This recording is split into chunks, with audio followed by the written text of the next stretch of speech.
Welcome into the Rundown on Fox Sports Radio 1400 around the world on the iHeartRadio app. My name is Rob Sanders. Joining me today to talk some SEC football, even though he played in the ACC. Welcome in Levon Kirkland. Levon, what's up, buddy? Oh, man, all is well. Thank you so much for asking. It is really good to be back in the studio. It's great to have you back with us today, and we've got a jam-packed show for you. We're going to do SEC over and under. According to 247 Sports, we're going to look at each team. They have a projection for each team. And you and I will go back and forth, and we'll see where we come out with some of these guys. We did the ACC yesterday, and we're going to talk about the Clemson Tigers in a little bit. But before we do that, let's talk about the South Carolina Football Hall of Fame ceremony coming up the 27th and 28th of April.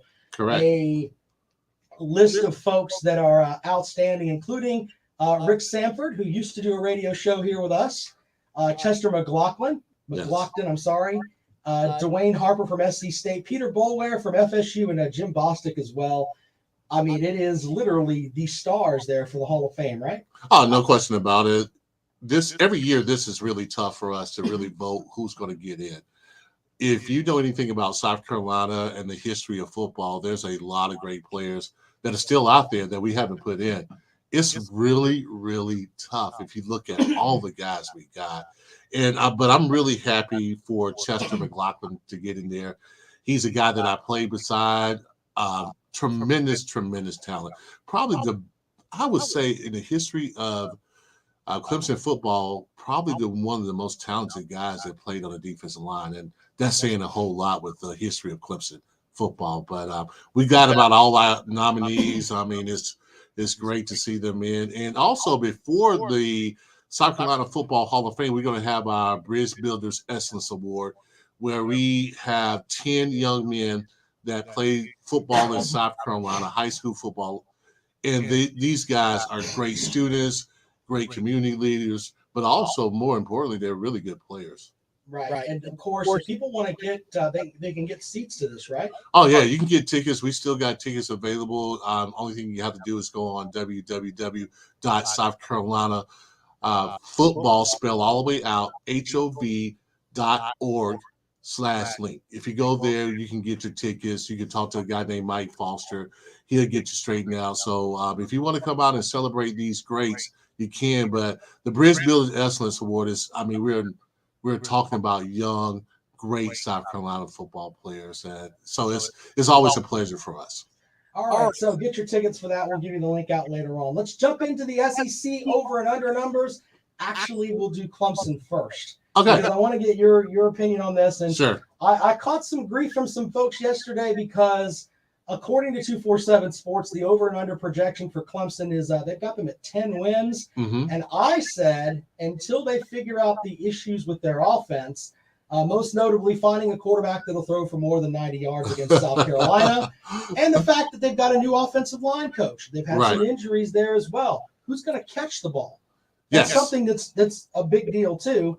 I think they're okay at running back with Kobe Pace and the young man from Shipley, Shipley from North Carolina. I think they'll be fine there, but they need more of a vertical passing attack, which they did not have last season. And Uiagalelei got popped a lot. The Georgia fans that are following this show, they'll tell you that the Georgia defensive line probably broke Uiagalelei, and you can't really say that much about it because he went out there and he looked like he got beat senseless in that game, and he never really recovered. Well, yeah, I think that game, when you're talking about your first start and when it's shaky like he had, I think it does affect you for the next couple of games. And then also, as you mentioned before, the offensive line, it wasn't that great. It really wasn't. I think they really improved as the year went along. They were able to run the ball on South Carolina, of course, but they were shaky the whole season. I mean, they had close games against guys like Georgia Tech. They lost against NC State. They lost against Pittsburgh. Normally, the Tigers will win these kind of games. They had a tough game against Louisville. I mean, it went down to the wire. I mean, credit to the Clemson Tigers. They found a way to win some of these games. But, boy, it was really close. So I can understand that you're thinking maybe 10 is a little much, especially when you haven't answered some of the questions that you had from last year. Yeah, and I just think 10's a little high, but we shall see as we roll along here. We'll figure that out. Right. All right. So Dakota has a 2-part question for you online. We'll get to this, and then we'll do the SEC stuff. Who was your favorite NFL team growing up, and how do you feel playing for a different team? We haven't talked about that. I mean, did you have a favorite NFL team growing up? Yes, I did. The Dallas Cowboys were my favorite team of all time. But you got to think about it. In South Carolina, back in those days, we didn't have the Carolina Panthers. So what you watched for the most part was the NFC East. Right. So it's the Cowboys, Giants, the Washington Redskins, and I think it was the St. Louis Cardinals back then. So you didn't have and you had the Atlanta Falcons, but they weren't that great. So I bought into the hype of the Dallas Cowboys. So I was a big Dallas Cowboy fan. Yeah, okay. You don't like the Cowboys, huh? I'm a Cowboys. I don't like the Cowboys. Right. Maybe it's because growing up they used to beat the snot out of everyone, and it got kind of boring. Yeah. Part of it. All right. Anyway, appreciate your question there. B. Bean says, if you did not go to Clemson, what school would you have gone to? Have we talked about that? I mean, you were recruited by several, but yeah, I was recruited by only 3 other schools: South Carolina, and I was recruited by Appalachian State and South Carolina State. I can maybe tell you this: if they had Willie Jeffries during the time I was getting recruited, right, I might have went to South Carolina State. South Carolina State is, I mean, at the time they were on top of the world. Yeah, and I grew up with them too because 3 of my siblings went to South Carolina State. My brother Laverne, my sister Sandra, and my sister Angela all went to South Carolina State. So I was a big Bulldog guy. I'm still a big Bulldog guy to this day. So I don't know if I would have climbed those mountains of Appalachian. Yeah. And the South Carolina Gamecocks, they recruited me, but they didn't recruit me like Clemson recruited me. Mm-hmm. And it's kind of funny because Clemson was probably the better program at the time. And it was just kind of, I just didn't like the recruiting process that I went through with South Carolina. So I probably would have went to South Carolina State. All right, there you go. All right, let's move on to the SEC over and under numbers. Let's get into these. We'll go with Missouri first. Missouri is listed as a 6-win team. I think the stuff with Missouri, they've got a new defensive coordinator. As their old defensive coordinator said, hey, I'm going to come for one season, and that's it. Right. I mean, I think that's important, but then they've also got to figure out quarterback. Now, I think if JT Daniels transfers there, the 6 wins is definitely a possibility. But right now, I would go under. Oh, okay. Well, Missouri, at one point in time, they were a pretty decent team. They kind of, last year, they wasn't that great, but I can see them winning 6 games. Well, so you have them at 6. I have them at 6, yes. All right. Well, I'll tell you what. Let's go to Vanderbilt. He goes, they got them at 2. I think that's about right. Oh, I think 2 is it. They're going to win 2 games, no question about it, because they'll play somebody from Cupcake City, of course, and they'll be able to barely handle those teams. I mean, Vanderbilt they're really down in the ball. And I don't know when it's going to get better. So, yeah, I can see 2 games. All right, so 2 games for Vanderbilt. I think that's about even. Here's the next team on the list is Mississippi State. Okay. The Pirates down there doing his thing down in Starkville. They've got them projected to win 7 games. I think that's about even. A lot of times, I have to kind of look at the schedule a little bit, but he has got them on the right track, even though he's kind of a quirky guy. He's kind of a guy that's a little different as far as coaches are concerned. But I like what he does on offense, and if you can put the pieces there, I can see 7 games. I'm going to go over. I think it's going to be more like 8. Okay, over with 8. All right, let's look at the next team here, and this is the Kentucky Wildcats. I've got a story about someone thinks that their quarterback is going to be a top 10 quarterback. Well, not in the country. One of the top 10 quarterbacks in the country. Okay. We'll get into that in a moment, but 7 wins for Kentucky. I say that's about even for the Wildcats simply because I know that they've got Chris Rodriguez, who's returning for his 87th season, it seems like. Yes. I mean, there's a lot of folks that like Will Levis, and Coach Stoops, I think, is a good coach. I just think with some of the losses that they have, especially on the receiving front, I think that 7 wins would be about right. Yeah, I'm going to agree with you on that, Rob. I think that 7 games would probably be it. And I thought that the quarterback they had last year really played well. Even in the Georgia game, even though they were kind of outmatched, I mean, they kind of hung in there. Yeah, I see 7 games, especially when they're missing all the weapons that they're going to be missing. So, yeah, we'll see. Top 10, though, huh? Yeah, I don't know about that as far as the quarterback goes. We'll talk about that in a little bit. Sure. The Ole Miss Rebels, they have them projected at 8 wins. You know, they're a hard team for me to figure out because I know that Lane Kiffin can put some great offenses out there, but I thought Matt Corral was like blood and guts for them last season. And I think that they got to figure out, I know that they got Jackson Dart to move into as the guy to transfer in. Maybe that's going to be the guy that can take over and keep the ship sailing there. But I'm going to go under for Ole Miss at 8. Yeah, I'm going to go under too. I think Matt was a great piece for them. How do you find that? It's hard to replace a good quarterback, and now the emphasis is on quarterbacks and wide receivers. So if you can't find that dynamic quarterback, I think you're going to struggle a little bit. So I would have to say under 8. All right, up next is the Auburn Tigers. They have them at 6.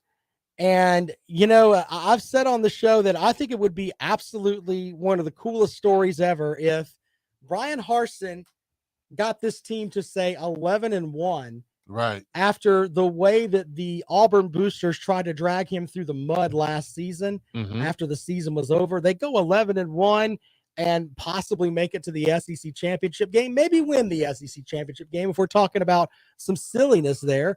But yeah, they win that, and then all of a sudden he comes back and is like, yeah, I'm out of here. I'm going to go coach it. I'm going to go coach at UAB. I'd rather coach there than here. Right. Just because I like things like that. Well, I think on PlayStation that could be possible where you can go 11-1 and you can stick it to the Auburn fans. But I'm going to go 6 wins for those guys. I think that the momentum they had going in, it was not good this spring. I don't think they're going to be able to win more than 6 games. All right, so the big thing with them, too, if you look at their November schedule, they've got Western Kentucky. I think that's the only team they're going to be able to pencil in a win with. So, yeah, that November stretch is silly, to say the least. Texas A&M is at 9 games. Until they win more than 8 games in a non-COVID year, I don't buy Jimbo Fisher, so I'm going to say under. I think they're riding high off that Alabama win, but I think if you look back on the season, I mean, it was average at best. I don't know if they'll be able to get over the 8 wins. Either Jimbo has been, in my opinion, kind of an up and down coach. And I mean, they could go more than 8, but they have them at 9. So you like over or under at 9? Oh, I like under. Under at 9. Okay. Yes. Mm-hmm. Some people think that Jimbo Fisher is the best thing ever. I'm not completely buying that. All right, here's another team that's in transition, the Florida Gators. They have them at 7 wins.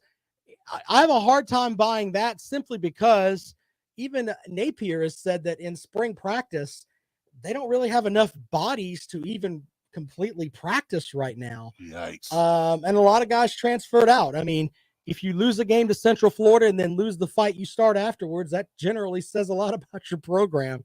But, yeah, they're going to – I think that they're a team in transition. So I'm going to take and go with I'm going to go under 7. Yeah, I'm going to go under 7 too because that place, I mean, it was a wreck last year. It really was. I mean, for the showing they gave the South Carolina Gamecocks, especially when they were favored, man, it was just really, you could tell that they quit. And I think coming in, they're going to. Maybe that had a little bit to do with the coach. Not that I'm defending the Gators here, but Dan Mullen was a complete buffoon at times. And maybe they were just seeing like, this is supposed to be our leader here, and he looks like an idiot. Well, he definitely lost the locker room, and Mhm. as a head coach, you could never do that. When you lose a locker room, players just don't buy in, and they don't give ownership, and they'll go out there to a team that they're supposed to be better than, and they end up losing that game. So I think that Billy has a lot of work to do. I completely agree with you on that. All right, the Arkansas Razorbacks, they have them at 7. I'm going to take the over there. I think KJ Jefferson is a guy that, and I said this last year about the Mizzou quarterback, but Connor Bazelak, I think he's going to be the second best quarterback in the SEC. Okay. I really, really do. And I think they could start off 3-0 with the way their schedule sets up. So 7 seems light. I think they can win at least 8 games.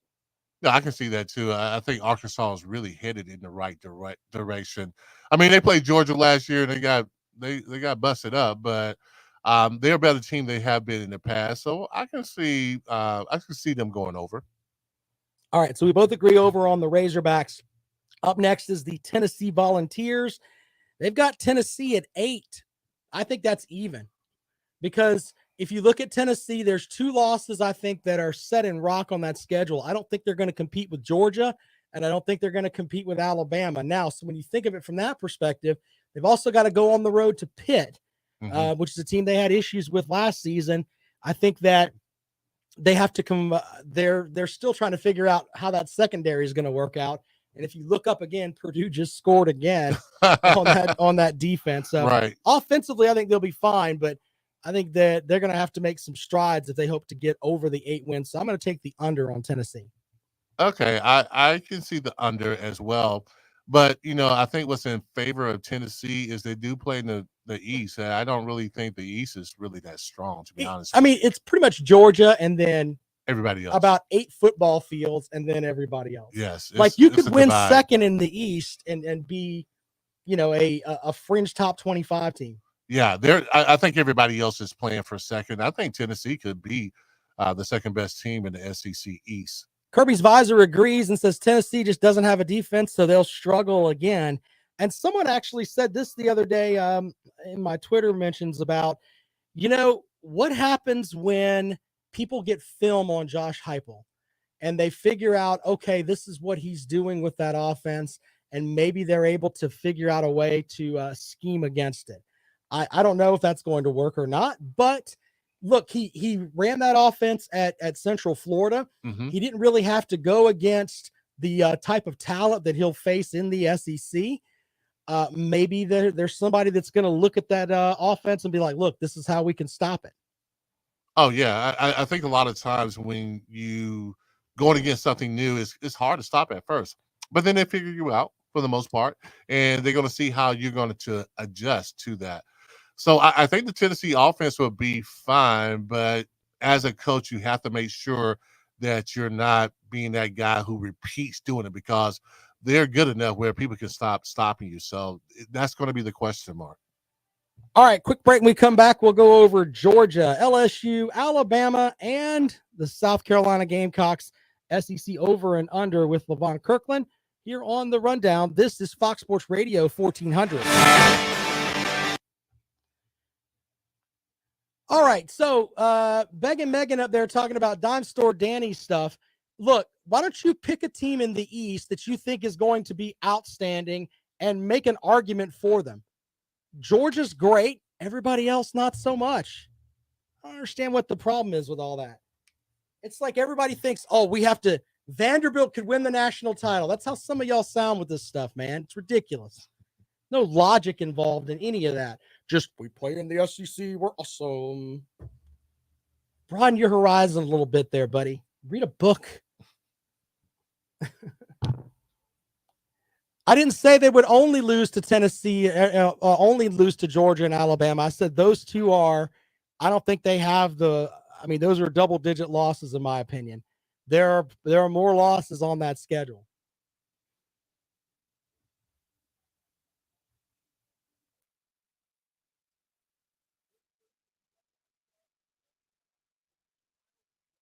Pitt plays well at home, man. But I don't, Kedon Slovis, we don't know if he's going to be Kenny Pickett or not.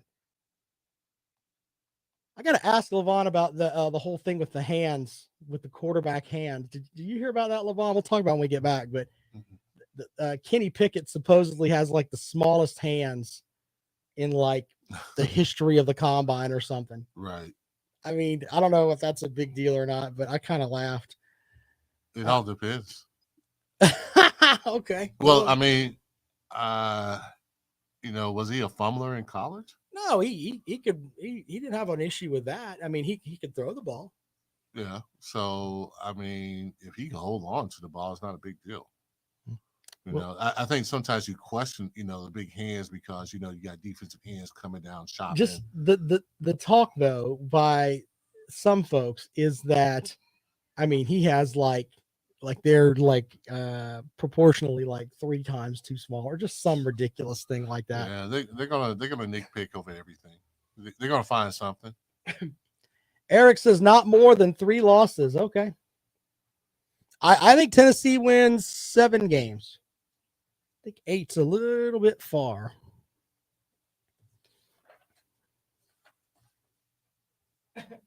Jay says I'm a size queen. You're funny, Jay. That's hilarious.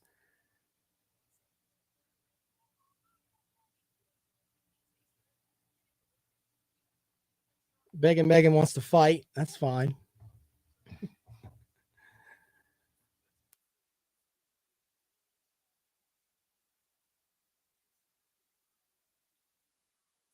I stayed up late last night watching my Phoenix Suns stomp out the Lakers playoff hopes after Davis said that the Suns win against them last season in the playoffs was a fluke. Man, the best part was in the fourth quarter when the Suns players were pretty much giving them the business over there. Yeah, right. How's that fluke working out for you? Yeah. Enjoy fishing season, gentlemen. Welcome back to the Rundown on Fox Sports Radio 1400 around the world on the iHeartRadio app. Some comments from the folks online. Beggin Megan says Tennessee is winning 9. UK, the same thing. I don't think the math on that works. You're talking maybe 9 with a bowl game. I don't know if, can you have, because I think Georgia's going to win out. Can you have 2 9-win teams like that? I mean, we'll see. We shall see. All right, so let's go back to our over and under stuff here. LSU is the next team on the list at 7. New coach there, of course, with Brian Kelly coming down from Notre Dame, and he's always put out good teams. Mm-hmm. Folks give Notre Dame a lot of grief, but they finished in the top 11, I think, for 8 years in a row, something like that. Right. But I'm in the camp of 7 wins for LSU. Seems about even for me.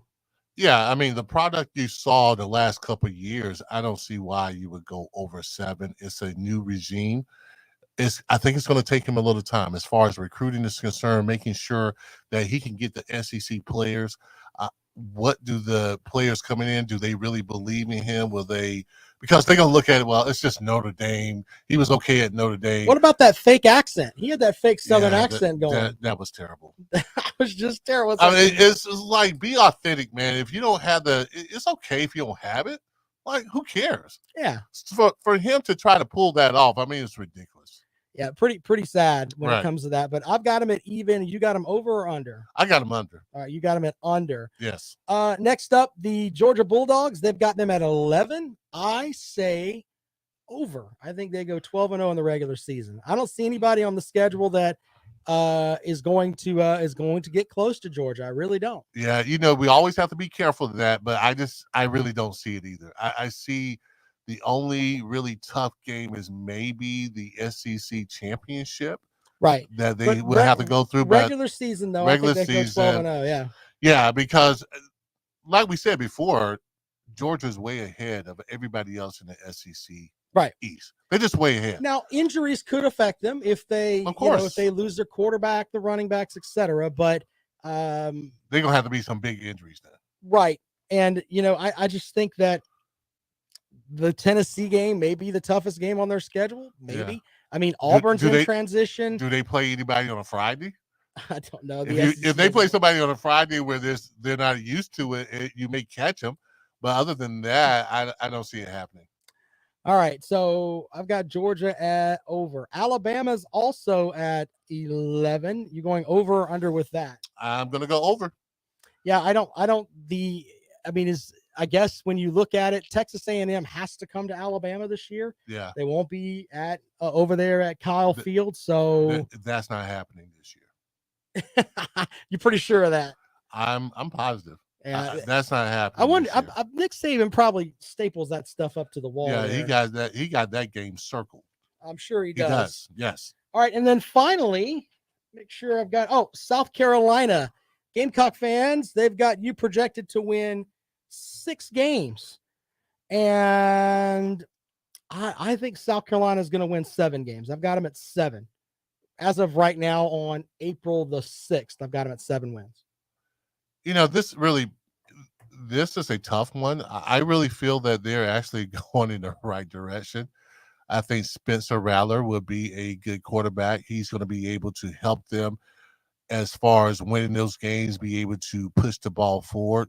So I can see them winning 7 games.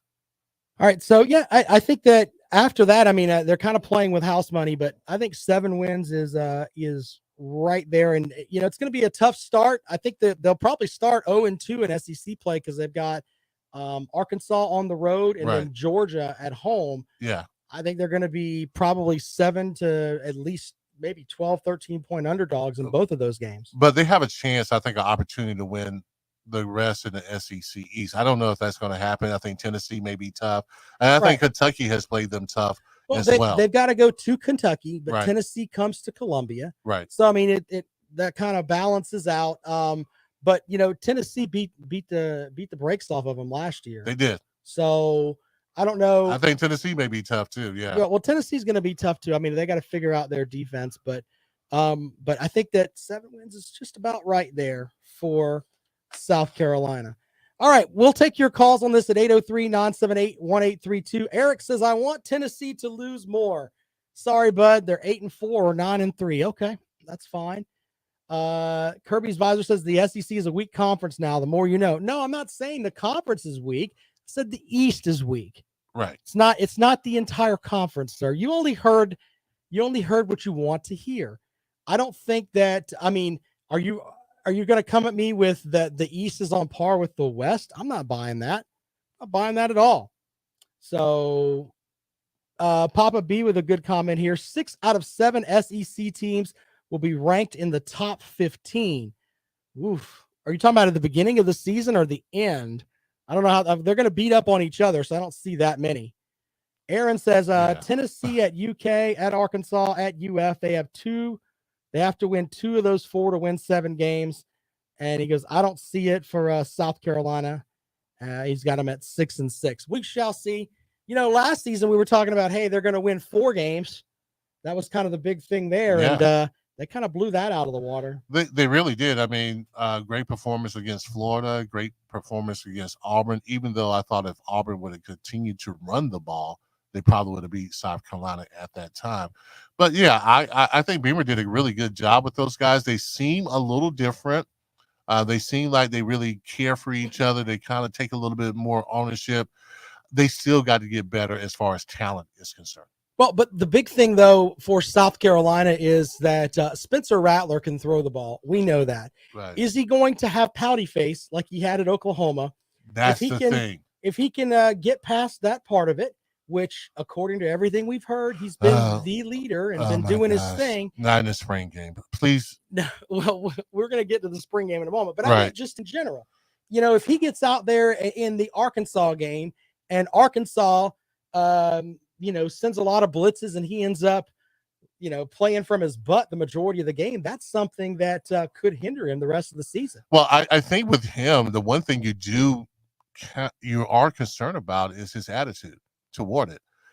You saw him on the sideline when Caleb Williams kind of took over, and I mean, he just had that negative face. I mean, that face like, I don't want to be here. I'm upset, and I can understand that because he wanted to play. I get that.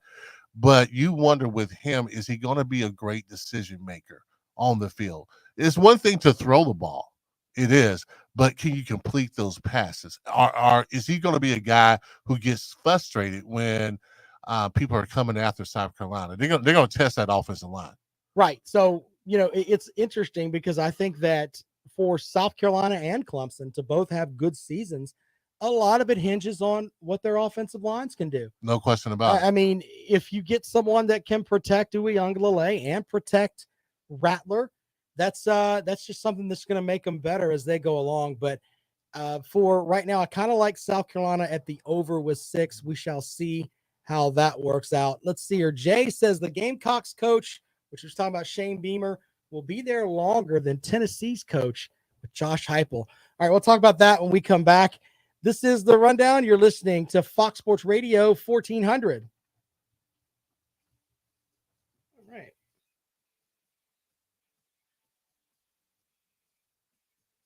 Now, did the Cleveland Indians change their name?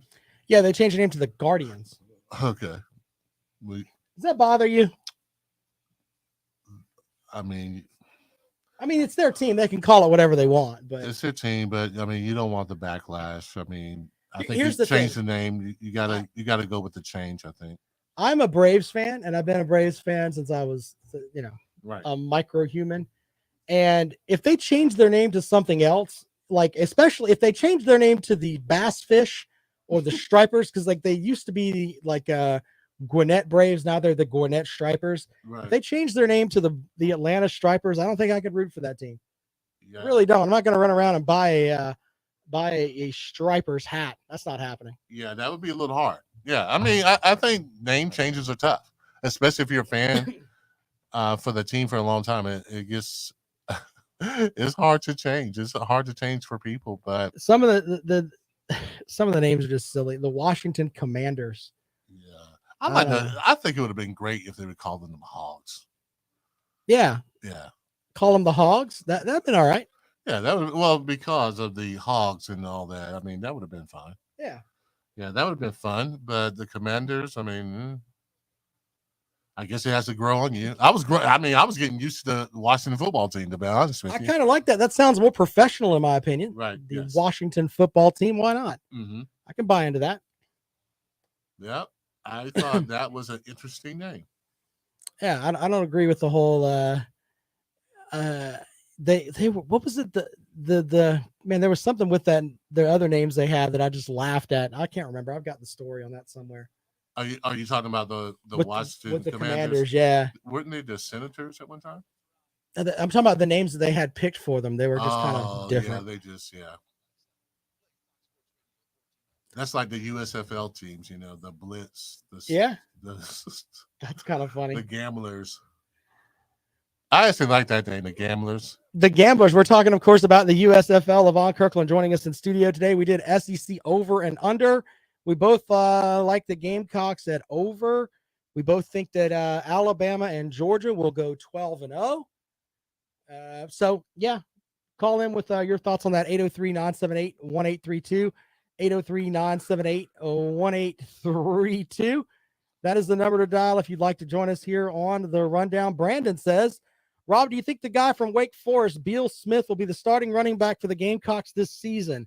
I don't think that, and I think it's getting to a point now where regardless of where you go, I think that it's a platoon running back system. And wouldn't you agree at most universities? Yeah, I mean, I think you're going to go with at least two guys that you're going to have a 1-2 punch.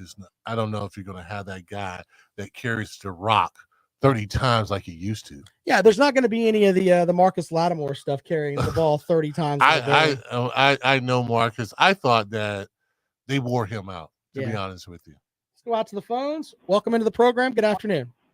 You need to lay off Florida. I haven't said anything bad about Florida today, sir. Under 7 wins. Yeah, Come on, really? They don't have enough guys to practice, man. And you really? How the hell can I pick them to win more than 7 games? They ain't got enough guys to practice. Come on, man. Your coach says they don't have enough guys to practice. You can't go by what he say. It's just talking season, man. You know that. Right now, they don't have enough guys to practice. So they do. So in April, their coach says they don't. I don't care what he say. He's just getting in your head. Okay, so he's lying to the media. Well, that works because Muschamp was down there. So when they do come at him, he got Mullen lied to the media. Just keep that tradition going. Just everybody lies down in Florida. Maybe it's in the water in Gainesville. I would be okay. Okay. Hey, LeBron? LeBron. It's okay, bro. Levon. Yes, sir. LeBron. Yes, sir. What you think about the Miami Dolphins? Let's talk NFL. Oh, okay. Yeah, sure. I think they're going to be pretty good this year. I think so, too. I think they give Tua a hard time, but Tua can put the ball there. It's not okay, so he doesn't throw that deep all the time, but he can put the ball there. I think that Miami has a shot. They got a shot. Yeah. That's what I think. Mm-hmm.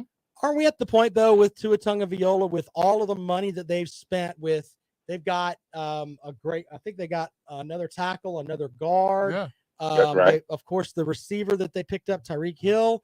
I mean, he's got all the tools now. It's kind of put up or shut up time for this guy, right? Got Jalen Waddle. Yeah, Jalen Waddle too. Yeah. So he's got plenty of folks to throw the ball to, plenty of folks to protect him. Running game now. We got a good running back. I think with Tyreek Hill, though, you wonder, is that game really complimentary? Because Tyreek Hill is a go down the field kind of guy, right? That can go get it. So they're going to have to do a really good job of giving Tyreek the ball and letting him do his thing. But I think it's going to be different for him than when he was at Kansas City. But yeah, I think they got some nice weapons, man. If Tua could really right that ship and play that and manage that game, I think Miami's going to be a good team. And they're really good on defense. So. They're really good on defense. I think so. Mm-hmm. That's all I got. At least I can talk to somebody that pretty much knows what's going on. Appreciate it, man. Right. Thank you for calling the program. All right. LeBron Kirkland. I've been called that before, though. That's kind of funny. Yes. Hey, you know what? You've retired from the NFL, and LeBron's not going to the playoffs. Y'all can get together and fish. We can. He's not going to be doing nothing on the 12th. Yeah, man. It's cheese puff season. He can watch everybody else play. Yeah, he's make a movie. He probably can do another movie at this time. Yeah, that movie was, Do you like Space Jam? I like the original Space Jam. Do you like the original because of Michael Jordan? You love Michael Jordan? Of course. I thought this Space Jam was pretty decent. I thought it was pretty good. I didn't watch it because LeBron is a better actor than Michael Jordan. Well, okay. You would say that Michael Jordan is a better actor than LeBron. Well, we've only got him in one movie. Yeah, but you can just Jordan's never really failed at anything. He was kind of like this the whole time when he was doing it. He showed no range of motion, which I think LeBron James showed some range of motion. So I got LeBron in it.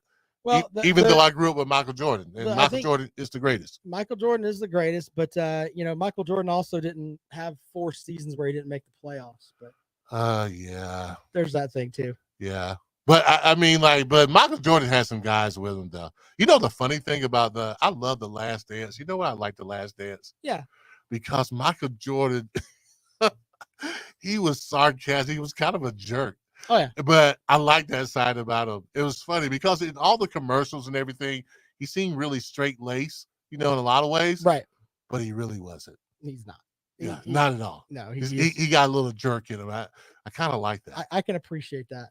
Me too. All right, my next thing before we head to break here, and I'm going to read the headline and tell you that whoever wrote this headline was just trying to upset Georgia fans, because I think this is going to happen everywhere. The headline reads, Georgia reportedly sees 2 more players enter the transfer portal. They're now up to 5 in 24 hours. This is going to happen because of the way things are now. Welcome to the new world. Texas A&M had supposedly the best class in 247 sports history. Yeah. They had I think it was 6 5-star defensive linemen that are going to play there. Sure. Some of those guys are going to transfer. Of course I'm predicting it now. So who are the Georgia guys that are going? Let's see here. Josh Taylor and Cario Elquando. Who's those guys? I have to no, this is from the basketball team. I'm sorry. And then I've got some from the football team from later on. This is a different story, but with the basketball team, you're going to lose all these guys anyway with the coaching change. Well, they're not very good at basketball. This is just for sports in general, though. Yeah, you're going to lose. You're going to lose people all the time. Yeah. All right, let's go back out to the phones. Welcome into the Rundown. Good afternoon. Hey, Rob. This is Scott from Hartsville. Hi, Scott. I got a question for Levon. What do you think about the NIL, the way it is now? And what he had as a player, would he have liked that? Well, let's see. You had ramen noodles, right? Well, yeah. You're hoping that your sister sent you $20 Yeah. back in those days. I don't pay. Did you pay your sister back? I mean, you had to, Yes, I right? paid her back. Oh, good. But I don't. I'm not against the NIL. I think it could be a good thing. I think there needs to be a lot more education on it. But the thing is, I don't think anybody really knows. I think it's a thing that's you're kind of learning along the way. The one thing I'm worried about is when your 5-star high school guy comes in and how are they going to handle that situation. I don't think it's a bad thing at all. I mean, but I think it was a little rushed. I really do. I think that nobody really knows. I think people are still learning about it. So you probably know more than I know. So I still have to do some reading on it. Do you agree with the way that they're using it as a recruiting tool? And what I mean by that is that let's use the young man Ewers from went to Ohio State, got over $100,000 to go to Ohio State, and then boom, transfers to Texas and gets more big money there. The guy hasn't taken a competitive snap in college football, and he's got at least $200,000 coming his way. Well, I think if you're an investor in these players, it's a risk. It really is. And do they use it in recruiting? You better believe it. You better believe it. It's the wild, wild west right now. I think there's really, honestly, not a whole lot of control. I think the NCAA and everybody else that's involved are just learning about it themselves. It's going to take a little bit of time for it really to be regulated the way that we want it to be. But do I have a problem with a player? Is his name, image, and likeness and taking advantage of that? Of course I don't. Well, like if I like a certain recruit and I say, look, okay, I'm able to pull out $30,000 out of my pocket, go to Clemson. Mm-hmm. I mean, you don't see that being the downfall of college football or basketball as we know it. The world is changing. Let's put it that way. But I understand where you're coming from. It could well be the downfall, but I could see it as an advantage for players. That's all I'm saying. Yeah. I'm not saying that it's not the devil itself.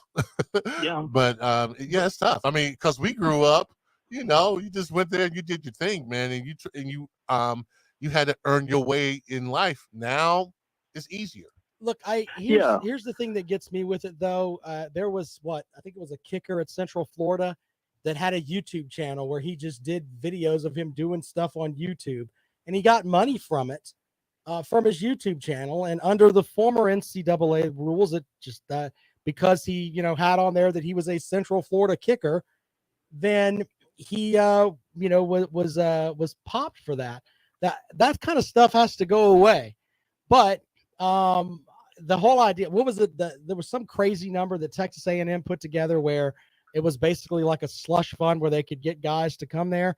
They got to regulate that. But a guy, if let's say LeVon wanted to put it together a camp in before a summer practice started, and it was a camp to help out some of the young kids around high school, and he got in with some coaches up at Clemson, he could take and get 4 or 5 defensive players to come out to his camp. Hey, I'll give you $200 to come out and work out with some of these kids for a day. Right. I'm trying to make the world a better place. They will have the players there. That's the kind of stuff that I think is going to happen that is good. But when you get to the other end where somebody's getting $200,000 and they haven't taken a college snap, then we've got a problem. Yeah. Yeah, but I think you're going to have a lot of players that just will not have a college degree. I mean, when you go to a school, I have 3 daughters who went through Clemson. I have one daughter, she's a senior this year. And I paid a lot of money for them to go to school there. Sure. And those athletes were getting that. They were getting help. They were getting apartments. They were getting a stipend, and that wasn't enough. And then we had to go to the NIL now. But I'm just, why don't you think they would get a degree? Because I think they will wind up doing what these guys, especially in college basketball, are doing, transferring, going from school to school, and never really getting a degree. And you don't when you go to a university and you graduate. I graduated from Clemson, and then I went to Georgia Tech. I got my master's. But I had, contacts when I got out of college, and I was able to get a job, because most of these guys are not going to be playing, in the NFL. Well, that's the case anyway. It's only like 1% that Right. plays. I mean, but but I think a school like Clemson, and I'm just saying my opinion, they do the Paul Journey thing, and oh yeah, I think if you got things like that in place, you got where you can continue to educate the players and make them holistic. I'm gonna tell you, when I was there, we didn't graduate a whole lot of guys, but I think now they're graduating more. So I think it's going to be all depend on the school you go to and the experience that you have. But guys are graduating nowadays. I think a lot of it comes back down to this too, that a lot of guys are going to summer school now. No question. So that way they stay on campus, they can work out, they can do all of that. So they're going to summer school anyway. And that's why you've got guys like Deshaun Watson's an example of it. He got his degree in 3 years. Yeah. There's some other guys got their degree in 3 years a lot too. Yeah. So I think it's, hopefully the institutions are doing their job and making sure they get that, they get that degree. Yeah, I mean, I just want those guys to get that education. I mean, it's so valuable. I came back to get my degree. That's how valuable it was to me. So hopefully now is a new mindset as far as athletes. And I work with a lot of athletes, and these guys, they want their degrees. Back in my day, man, it was like NFL or bust. It was like, I'm trying to get to the NFL and that's it. But I think nowadays guys are graduating. Of course, you're going to have some that won't graduate, but I think they put a lot more emphasis on guys being more of a holistic kind of guy. But I do understand your viewpoint.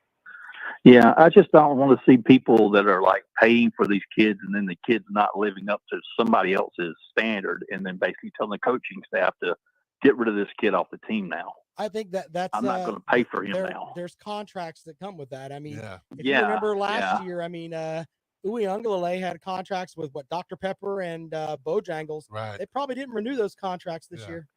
And Florida State had a kid that held out of spring football because of his NIL deal. Well, that's on Mike Norvell. He's got to fix that. You know what? Honestly, I've said this before, that the transfer portal and the NIL makes it more like professional football. It does. Yeah, it does. The NIL Thank you very much. I mean, the transfer portal. The transfer portal to me that's free agency. You were talking about 1% make the NFL. Yeah.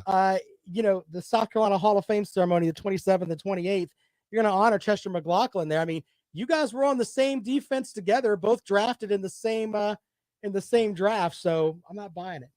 Just saying, that Clemson defense back then was nasty with you on one side and McLaughlin in the middle. Well, honestly, me and Chester played beside each other, so that was tough. And then you had Vance Hammond and John Johnson or Wayne Simmons. You had Ed McDaniel in the middle with Doug Brewster, also on the corners. How did y'all lose games? I don't know. I'm just being honest, because you've got all that talent that moved on and went to the NFL. And all, I don't know. I don't get it. Yeah, honestly, I hate to say this, but our offense was really not that great, but we still were pretty good. Man, they should have lined you up at quarterback. McLaughlin could have been the running back. Yeah, that's what I'd have done. Yeah, those were. You know what? On those teams, it was really hard to make tackles. Yeah, it was hard to make tackles. Yeah. All right, let's take a quick break. When we come back, we'll have more for you here on the Rundown. This is Fox Sports Radio 1400.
All right, let's see here. Some comments.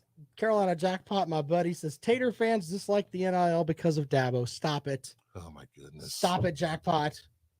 Jackpot's bitter today. Why are you bitter at 3:50 in the afternoon, sir? Smile. Let's see here. Jay says Dabo dislikes kids that won't sit on his lap. That's not nice, Jay. Oh man. You guys are being silly. Let's see here. B Bean says coaches who are anti-NIL or anti-transfer portal deserve to lose many games. Well, I mean, the best coaches adapt. Yeah. If you're not adapting, then you got issues. So there's that. I don't, Yeah. I can't give you any more than that. If you're not going to adapt, what's the term? Adapt or die. Yeah. I think one great example of that is Coach K at Duke, because he was really against the one and done at one point in time. And then he realized that, these are great players. And in order for me to really compete, I need to get some of those one and done guys. Right. So if you're looking at the transfer portal, yeah, if you're a traditionalist, you don't like it because it's not old school football. Well, you can't latch on to players and like them. Right. We were talking about like Marcus Lattimore earlier. In theory, Lattimore could have went somewhere else if he wanted to. Right. You've only been at South Carolina for a year. All right, here we go. Final segment. Welcome back to the Rundown on Fox Sports Radio 1400. No tornadoes today like we had yesterday. That's great. But LaVon Kirkland's in studio with us today. And before we get out of here, I want to throw this out there. The Atlanta Braves have a $151 hamburger that you can buy at Truist Park. Here is what is on this hamburger. Let's see here. It's a Wagyu beef patty topped with cage-free pan-fried eggs resting on top of gold leaf-wrapped FOIE. Is that foie grass? I don't know. And they'll even include grilled cold water lobster tail, heirloom tomato, Tillamook cheddar cheese, and truffle aioli, all on a toasted bun, and Parmesan waffle fries on the side. $151. Are you buying that? No, that's ridiculous. You want to know something? If the Atlanta Braves wanted to do something where they could actually, here's a thought, embrace the fact that you are the team of the South, sell tomato sandwiches. Get some of those Georgia tomatoes that you've got there, sell tomato sandwiches and peach cobbler. That's what the Atlanta Braves should be selling. Stop trying this nonsense. This is nonsense. That burger's probably not that. That burger's probably not that great anyway. I mean, I don't know why would you pay $151 for a hamburger? I think in burger terms, just being a foodie, I think it's better when it's just simple. Well, I was listening to Arn Anderson's podcast, and he was talking about he doesn't like cheese on his hamburgers because he wants to taste the beef. And I that sounds weird, but it's a hamburger, it's not a cheeseburger. Well, that's a good point. But he says that he just likes hamburgers. He don't like cheeseburgers. Why would you say I don't like cheese on my hamburgers? I wouldn't say that too loud. He might spine buster you. We're not gonna question Double A on the program. I might tackle him. What I'm saying? That might happen. Yeah, but I mean, I'm just saying, why would you say, okay, well, I guess he's saying on my hamburger, I just don't like cheese on it. He just doesn't like cheese on a burger, I guess the way it works. Okay, that's what he's saying. Okay, maybe I analyze it too much. You mentioned you're a foodie. What is the most you paid for a hamburger? Not $101. $151. Yeah, $151. $151. Well, definitely not. I think the most I've ever paid for a burger, maybe $10. Yeah.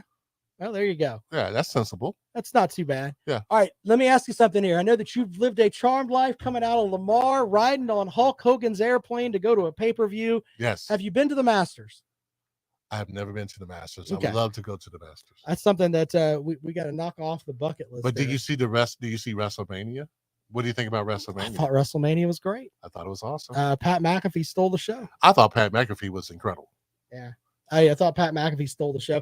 Vince McMahon out there, it's 76. And the best part was Pat McAfee taking bumps for Vince McMahon. Yeah, and I think pretty cool. I think Stone Cold career is definitely over in the ring. Yeah, he looked a little flat. He looked a lot flat. All right. Of course, LaVon Kirkland joining us on the program. Don't forget the South Carolina Football Hall of Fame. You can April 27th and 28th. Get your tickets now for that. Lawton Swan of Clemson Sports Talk is up next. We're brought to you by Mazda of Columbia, MazdaofColumbia.com. We'll be back at it tomorrow right here on The Rundown on Fox Sports Radio 1400. All right, we appreciate you guys, man. Y'all have a great day.